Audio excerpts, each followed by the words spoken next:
El campo de batalla ya no era un campo de batalla, era un cementerio esparcido por las otrora verdes llanuras de Verdún 6. El último batallón terrano había guardado silencio. Hacía 6 horas, su calma se había reducido a fragmentos estáticos y carbonizados esparcidos.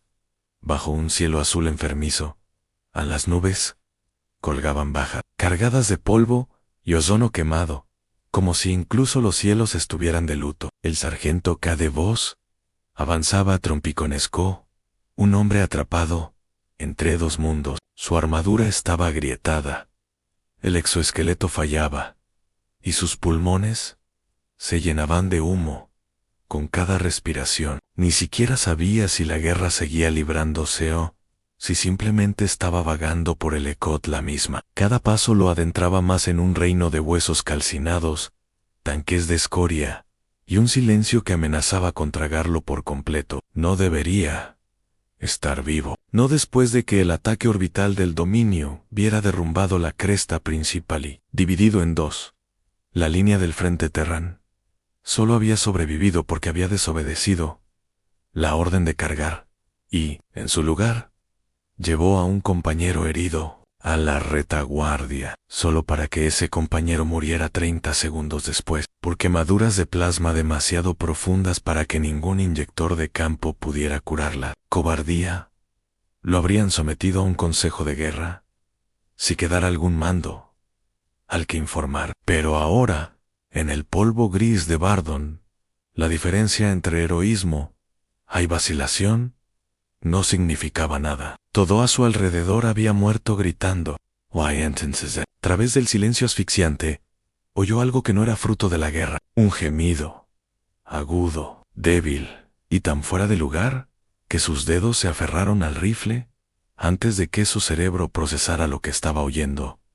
Se volvió, levantando el cañón lentamente, atravesando los restos destrozados de una torre de comunicaciones, derrumbada, hasta que la vio. Entre los restos de una esquife de aterrizaje rota, acurrucada entre los dientes irregulares de la chapa perforada, se sentaba una niña de no más de 5 años. Tenía la piel pálida como la piedra lunar, el pelo plateado, largo y enmarañado con polvo. Los ojos, esos ojos, un inquietante brillo esmeralda, ampliamente abierto por el terror.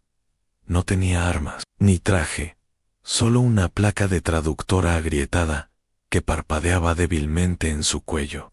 No era humana, era una Anari, y se suponía que los Anari estaban extintos en este sector. Ella volvió a sollozar cuando lo vio, apretando contra su pecho un fardo de tela, quizás una muñeca o un hermano perdido en la batalla. No podía saberlo. Sus instintos le gritaban que retrocediera para buscar drones ocultos o trampas venenosas disfrazadas de niño. Esto podía ser fácilmente un cebo. Los insurgentes Varnak habían utilizado trucos similares durante el asedio de Ferros Prime, pero no había nada en sus ojos, más que puro miedo sin filtros. Cuando se acercó, ella contuvo el aliento, no huyó. No, tenía la pierna doblada en la rodilla, con el hueso visiblemente fracturado. Bajo la piel translúcida, temblaba incontrolablemente, y sus labios se estaban volviendo de un azul pálido por el shock. Cadece arrodilló lentamente. Se quitó el casco y dejó el rifle en el suelo, con las palmas abiertas en un gesto tan antiguo como la civilización misma.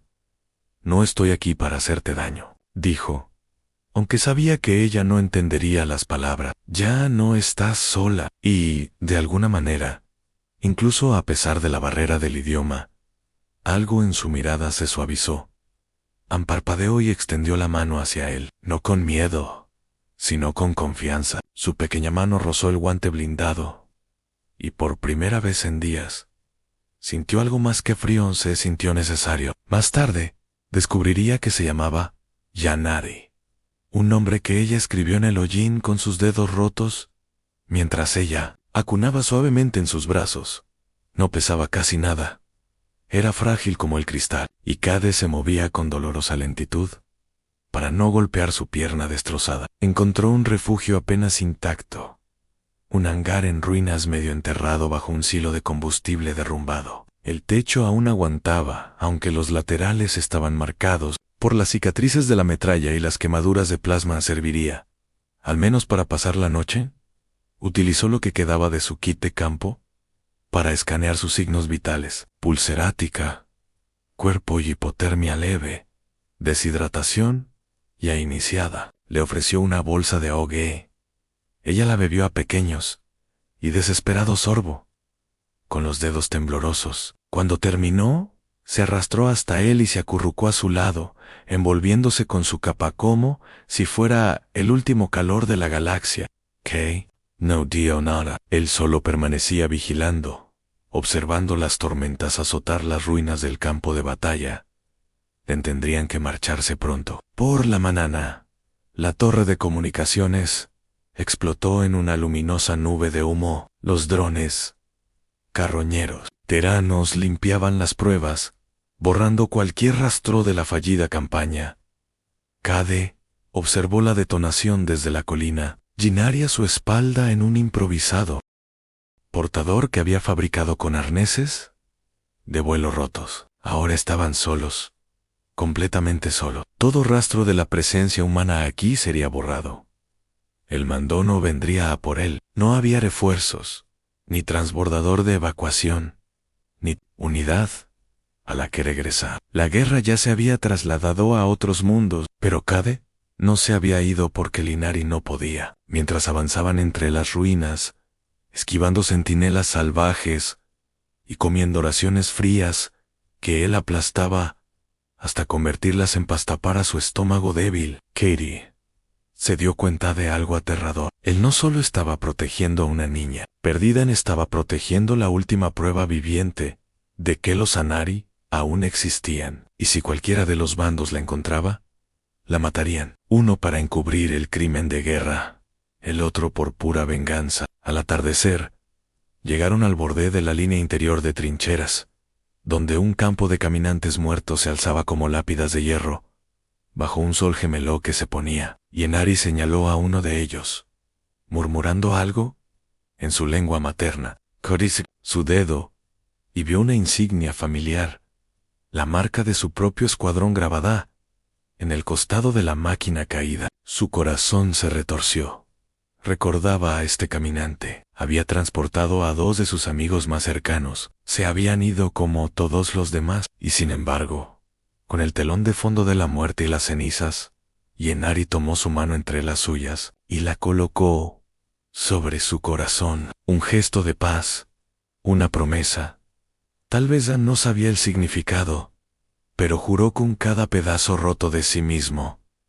Kennedy volvería a hacerle daño, no mientras él siguiera respirando. Los días que siguieron pusieron a prueba hasta la última gota de resistencia que le quedaba a cativos, tanto física como espiritualmente. Ya no era un soldado en misión, ahora era otra cosa, algo crudo, puro, un guardián sin órdenes más que las de su propio corazón. Gennady, aún convaleciente, apenas hablaba, pero su presencia era como la gravedad que atraía sus pensamientos hacia su órbita. Su dolor se convirtió en el suyo. Cada tropiezo que daba, cada estremecimiento cuando el viento frío le azotaba la piel, era como un cuchillo afilado en su alma. Y sin embargo, a pesar de su pierna destrozada, a pesar de las tierras empapadas por la guerra que atravesaban, ella nunca se quejó. Ella encontraba refugio donde podía, en cápsulas abandonadas, búnkeres semienterrados, incluso los restos huecos de un carguero mercante alienígena estrellado que había sido destripado por el fuego orbital, mucho antes de que ninguno de los dos llegara. En cada lugar improvisaba calor, bobinas térmicas de baterías recuperadas, bengalas convertidas en fuegos improvisados, el revestimiento de su propia armadura, despojado y utilizado como aislante en la comida, era otro asunto. Cazaba lo poco que podía: roedores mutados por la radiación, manchas de hongos adheridas a las paredes de las estaciones, hidráulicas subterráneas. No era limpio, pero era suficiente para mantener a Jinari con vida. Y cada noche que pasaba, ella comenzó a tararear suavemente mientras dormía. Una melodía diferente a todo lo que Cade había escuchado antes, pero reconfortante, como si la luz de las estrellas se convirtiera en sonido. Comenzó a trazar una ruta hacia el norte en dirección a la nave terráquea Red Eclipse, que se había estrellado y que esperaba que aún tuviera una baliza de emergencia en funcionamiento. Era su única oportunidad. El traductor de Jinari parpadeaba, pero poco a poco ella empezó a captar fragmentos del idioma estándar de Torren.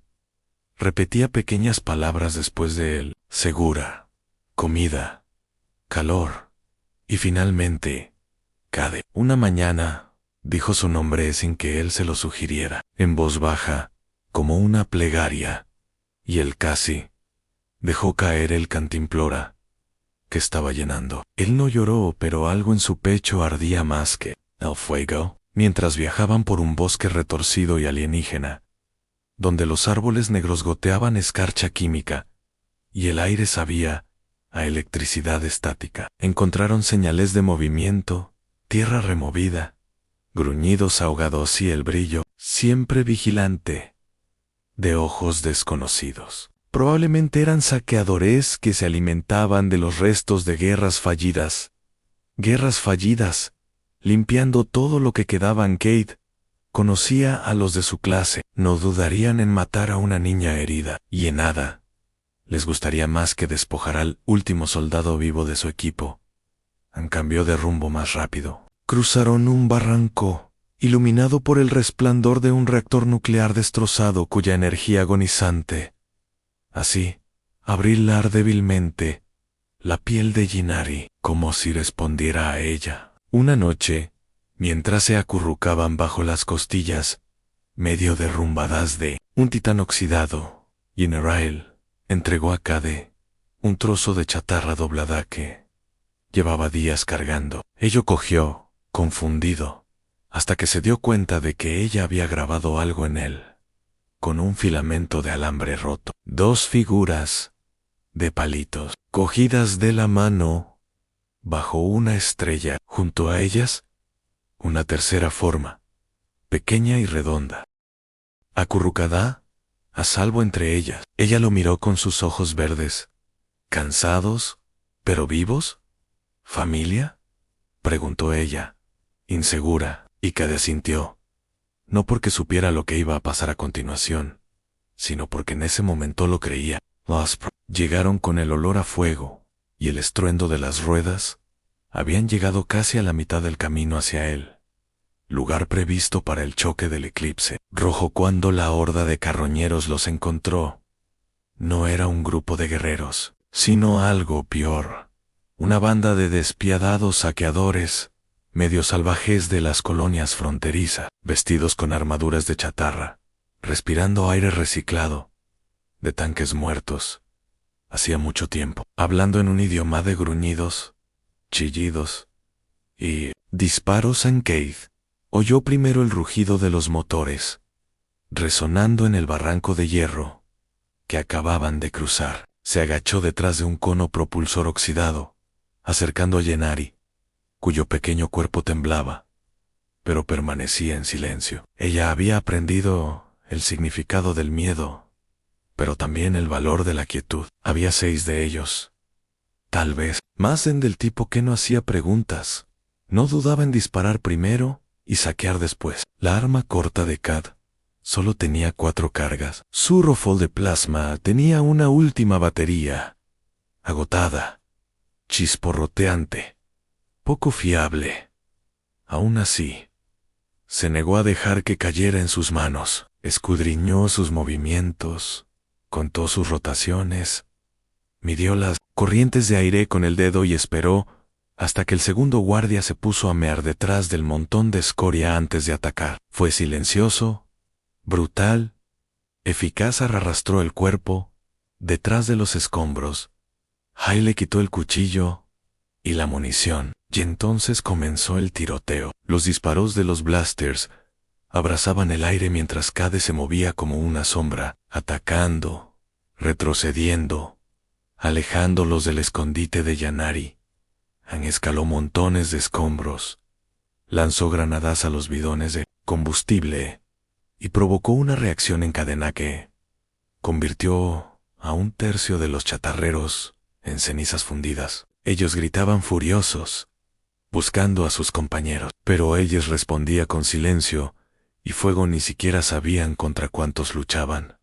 Para ellos era un fantasma, pero en realidad solo era un hombre que no tenía nada que perder, salvo un niño al que no conocía desde hacía una semana y por el cuya Jorah moriría sin dudarlo. Pero incluso los fantasmas sangran. Recibió un disparo de plasma en el hombro, que atravesó la armadura y le quemó el músculo. Él cayó detrás del ala destrozada de una nave, respirando con dificultad, apretando los dientes y con el brazo entumeciéndose. Un River se acercó sigilosamente, sonriendo, con una espada en la mano. Cade buscó su arma y no encontró nada más que tierra. El River levantó la espada y entonces su cabeza explotó en una luz verde en Cade. Parpadeó a Yanari. Estaba detrás de él, la pistola de energía robada al carroñero apretada con ambas manos, los brazos temblando, los ojos muy abiertos por el terror, pero brillando con determinación. Le había disparado perfectamente a través de la visera. Cade la atrapó antes de que se derrumbara, con el corazón latiendo con fuerza, el hombro en llamas, pero con el orgullo ardiendo más que la herida. Huyeron juntos del recite. Cade, Lullaby, una vez, esta vez, no porque estuviera herida, sino porque había decidido quedarse en pie. Llegaron al borde del valle del cráter, justo cuando la primera torre de señales apareció a la vista. Estaba destrozada, agrietada, inclinada como un dedo torcido hacia el cielo, pero aún parpadeando en rojo. Aún viva, Cade se desplomó contra el acero, agarrando la palanca de activación en Yanari. Se apoyó contra su pecho, susurrando una palabra que él no conocía, pero que entendió de todos modos significaba esperanza, y tiró de la palanca. La baliza de comunicación cobró vida con un pulso distorsionado. Su señal se arrastró hacia arriba, a través del cielo, envenenado como un pájaro herido, aún decidido a volar. Cade observó su luz roja, parpadeante con los ojos entrecerrados, los labios apretados, y la sangre goteando por su brazo desde la herida, cauterizada en el hombro. Cada segundo que tardaba en sintonizar la frecuencia de emergencia era un segundo más. Yanari no pudo evitar temblar a su lado, bajo los restos destrozados de su capa. No lloraba. No había llorado desde el tiroteo. Su silencio era extraño, ahora concentrado, interno, casi. Brilló. Activó el relé de voz de la baliza de socorro, pero la interfaz estaba tan vieja y dañada que tuvo que ajustar manualmente los diales de frecuencia uno por uno. Estática, estática, más estática. Entonces, por fin, un pitido audible en la baliza había captado algo. No era Torrano. La firma de encriptación pulsaba en una espiral de datos que él no reconocía, pero Yanari sí.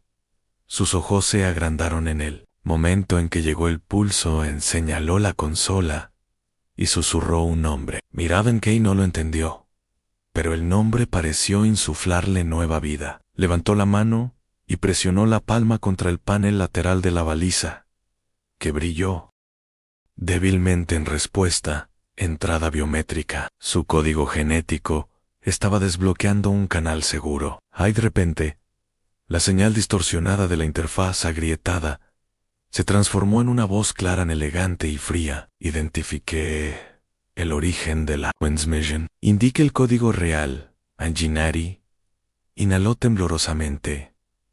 Cuando habló, su voz temblaba, pero era precisa. Fragmento de cabello del linaje Inari Enari de la casa Barelin.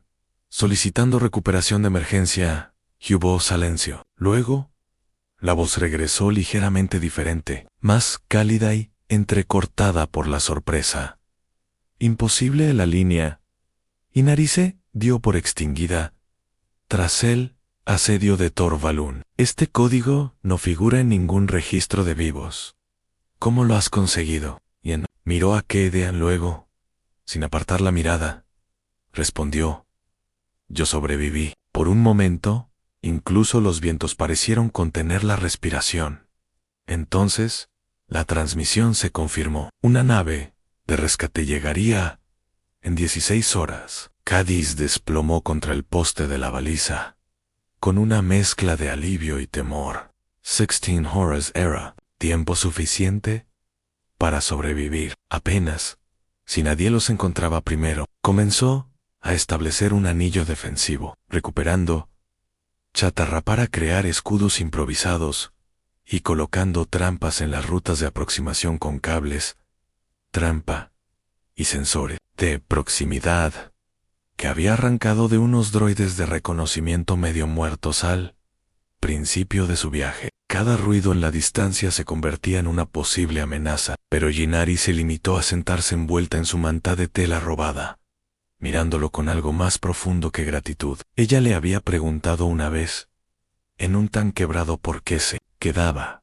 por qué no la abandonaba, como los demás. Él no tenía respuesta, pero ella sonrió de todos modos, como si ya lo supiera. A más tarde, después de asegurar el perímetro, Cade se sentó a su lado. Se encontró tarareando una vieja melodía de la tierra, una canción de cuna que solía cantarle su hermana. Ginari apoyó la cabeza contra su costado y Lesoy, sin preguntar, comenzó a tararear con él, armonizando suavemente. A medida que el sol se hundía bajo las crestas tóxicas e iluminaba las nubes oxidadas con un oro fundido, olvidó por un momento la guerra, el dolor y la pérdida. Solo existía su voz, su calidez y la aterradora conciencia que comenzaba a florecer en su pecho. Se preocupaba por ella, no solo como guardián o protector, sino como algo más profundo, algo que no se había permitido sentir en años.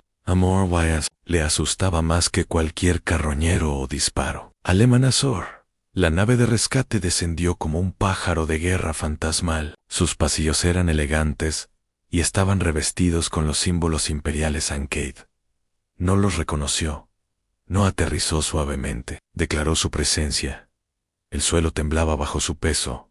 Los motores lanzaban la tierra cubierta de cenizas en una tormenta. Cade se mantuvo firme, sujetando la mano de Ginari, mientras la rampa descendía con un silbido imperial. Lo que vio a continuación lo sacudió hasta lo más profundo. Llegaron con armaduras negras con ribetes dorados, los ojos ocultos tras yelmos opacos, las armas enfundadas pero con las manos apoyadas sobre ellas. Al frente caminaba una mujer, alta, envuelta en túnicas ceremoniales violetas, con la piel plateada como la de Linares, los rasgos afilados, dignes y severos. Sus ojos, de un fuego esmeralda penetrante, se fijaron al instante en la niña, y ella vaciló. Yanari, dijo, con la voz quebrada al pronunciar el nombre. Yari, no Hayo. Andió un paso adelante, aún cojeando.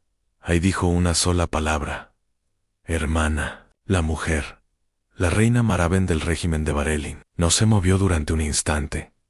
Luego cruzó la distancia en segundos, cayendo de rodillas ante la niña y abrazándola con brazos temblorosos. Los guardias se movieron inquietos, pero no intervinieron. Maravan abrazó a Ginari como alguien que la había llorado todos los días durante una década. No había lágrimas, solo la furiosa quietud del amor renacido tras una larga ausencia. Y entonces sus ojos se volvieron hacia Cade. Cade se enderezó no por orgullo, sino porque de repente se sintió muy, muy pequeño. La has protegido, de Joe Maravan. En voz baja Ankade asintió ligeramente. Hice lo que cualquiera habría hecho. No, espetó la reina. Hiciste lo que nadie más hizo, incluida yo. Y hubo silencio. Luego se puso de pie. Ayudó a Ginari a ponerse en los brazos de un médico. ¿Qué esperaba? Hai se acercó sola a Kate. Tu guerra destruyó ciudades, dijo. Tu gente envenenó nuestras estrellas, Anne. Pero tú, hizo una pausa, examinando su armadura rota, las quemaduras en su cuello, el cabestrillo improvisado en su brazo. Tú elegiste proteger lo que nuestra especie desechó. Kai no respondió. No. Pudo descifrar su tono hasta que ella dijo, tengo una deuda contigo. Mi corona no puede págamela. No quiero una deuda, respondió Cade en voz baja. Solo quería que ella viviera. La mirada de la reina se suavizó. Me lo dijo. Taylor llamó familia. El corazón de Cade dio un vuelco. Nunca llamó así a nadie. Ni siquiera. Maraván se acercó. Ven con nosotros, tendrás refugio. Un nuevo hogar y un lugar junto al niño que te llama padre en Kate. Miró a Yenari. Ella lo observaba desde el borde de la rampa, con los ojos abiertos y los brazos abiertos. La galaxia solo le había enseñado la guerra, pero por primera vez vio algo más grande. Caminó hacia ella y nunca miró atrás. La capital de Varelon Prime no se parecía en nada a lo que Kade había visto. Jamás Anne se alzaba sobre acantilados de cristal como un sueño esculpido en la luz, agujas flotantes que brillaban con una elegancia ligera, ciudades tejidas en jardines flotantes y puentes de estrellas que no tocaban ni el cielo ni la tierra. Era extraño, hermoso y sobre todo, frágil en todo.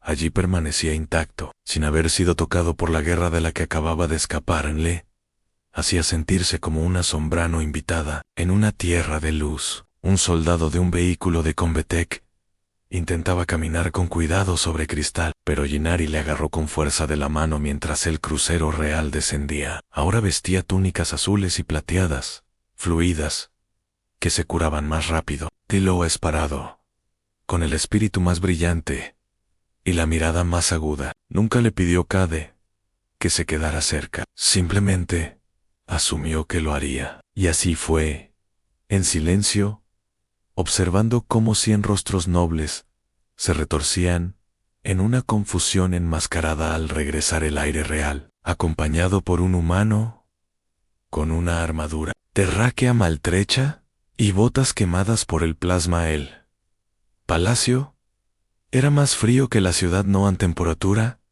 sino en postura. Los nobles se inclinaban ante Maraven, pero miraban abiertamente a Cade. Algunos susurraban, otros se burlaban.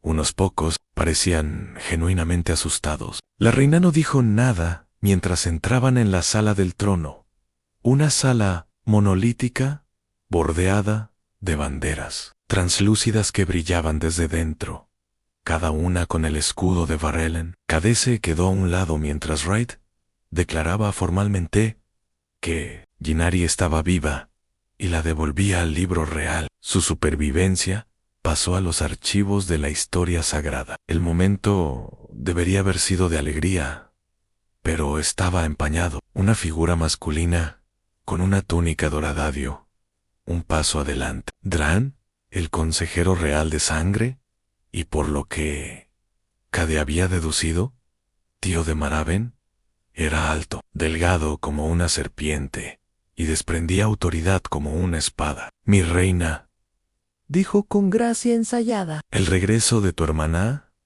es un milagro, pero la presencia de un mercenario terrano no es un mercenario, interrumpió Maravian con frialdad. Es su protector. ¿Protector de mascotas?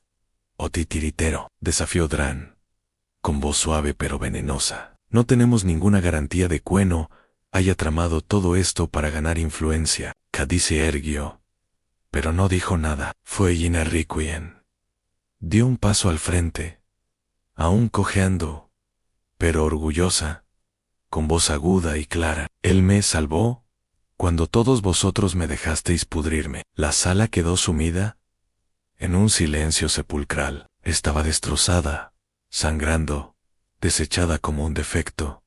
Continuó, levantando la barbilla. El mi encantro sangró por mí y nunca me preguntó quién era.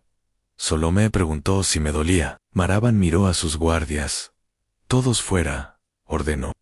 El doctor dudó, pero obedeció. Cuando la sala quedó finalmente vacía, Maravan se volvió hacia Cade. No perteneces a esta corte, dijo en voz baja, no por quién eres, sino por qué no te merecemos. Cade abrió la boca, pero ella levantó una mano. Ginari te llama padre. Sé que no es por sangre, pero es por elección. No permitiré que este mundo la avergüence por ello. Él asintió en silencio, aliviado, pero aún indeciso. Su lado, añadió la reina. Eso conlleva complicaciones. ¿Te refieres a la guerra?, dijo él, entrecerrando los ojos. Maravan no lo negó. Entonces, que venga, dijo Cade, con sencillez, porque fuera lo que fuera este lugar, por muy grandioso o peligroso que fuera, no abandonaría al único ser vivo que lo había mirado sin miedo. Todo comenzó con susurros. A las pocas horas de la restauración de Ginari, comenzaron a llegar al palacio enviados privados, con pretextos diplomáticos. La mayoría eran nobles que habían luchado por la sucesión durante su presunta muerte. Ahora que había regresado, esbozaban sonrisas, pero afilaban sus garras, y algunos ni siquiera se molestaban en ser sutiles. Una noche, después de la primera asamblea de la corte, los aposentos temporales de Kate, detonada a distancia, pero demasiado tarde para causar daños en los guardias de Moraven, intensificaron la protección. Pero Cade podía verlo en su postura. No lo quería. Nací. Esa noche, rechazó el refugio del palacio y durmió al borde de la cúpula del jardín, donde Ginari había tomado la costumbre de pasear en silencio. Ella lo encontró sentado junto a los lirios de fuego, observando su lento pulso de bioluminiscencia. Te odian, dijo ella en voz baja, sentándose a su lado. Creen que me has infectado. Cade se volvió. ¿Tú crees eso o no?, respondió ella con firmeza. Creo que me devolviste la vida. Él extendió la mano hacia ella, pero en ese momento, las alarmas resonaron en el aire del jardín. Símbolos rojos inundaron el aire como estrellas sangrantes. Los guardias de Dran salieron de las sombras con los armas desenvenenadas, no hacia Cade, sino hacia la torre de mando de la reina. Angolepte estado silencioso, interno, calculado. Los códigos de mando de Moraven habían sido anulados. Dran había atacado más rápido de lo que nadie esperaba, pero no había contado con un soldado terrano que no tenía nada que perder aquí. Activó su cuchillo pulsar con una mano y tiró de Ginari, detrás de él con la otra. Estaban en inferioridad numérica 5 contra no. Los guardias tenían armaduras de grado palaciego. Él tenía los puños en recuerdo de campos de batalla, donde las probabilidades habían sido mucho peores. El primer guardia se abalanzó sobre él rápidamente. Katie se agachó para esquivarlo, y le clavó el codo en la articulación del cuello. El segundo recibió un golpe en la rodilla y se derrumbó gritando. Desarmó al tercero con un giro. Quill destrozó los huesos y luego lo lanzó contra el siguiente. Las espadas chocaron. La sangre se derramó y el jardín se incendió en el caos. Ginari observaba no con miedo sino con asombro. Kay se movía como una tormenta, no con elegancia, ni con limpieza, pero sí de forma devastadora.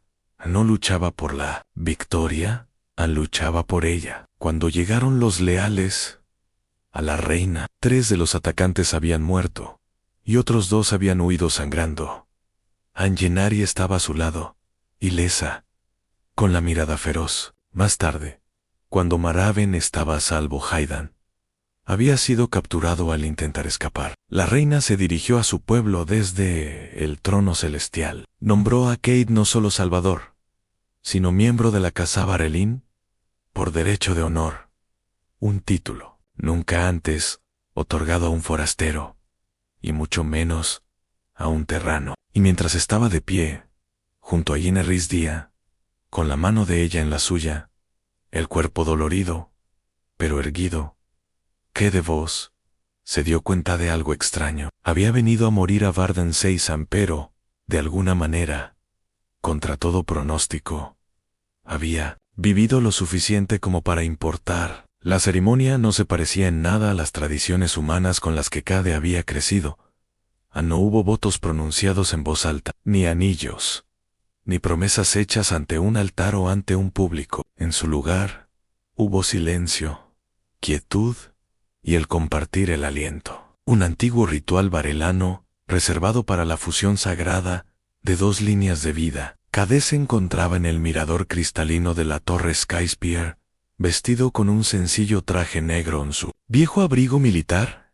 Estaba abierto sobre una tela ceremonial. A su lado, Ynnari resplandecía, no solo por el suave brillo de sus sedas, sino desde dentro, un latido de renacimiento que todos los nobles presentes podían sentir en sus huesos.